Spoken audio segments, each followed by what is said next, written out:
តែនរួចរាល់ហើយខានផុសវីដេអូនៅក្នុង YouTube យូរថ្ងៃនេះមកបង្ហាញពីម៉ូដសម្លៀក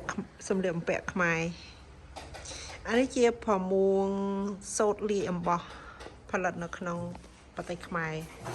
ឆ្នៃម៉ូដក៏ដោយកូនខ្មែរអ្នកដិនក៏ខ្មែរ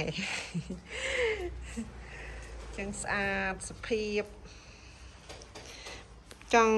ជម្រាបជូនបងប្អូនថាប្រភេទសាច់សូត្រលាយអំបោះគឺយើងអាចបុកទឹកបានចឹងមិនព្រួយបារម្ភក្នុងការខូចពាក់ទៅប៉ះញើសជាប់ញើសជាប់អី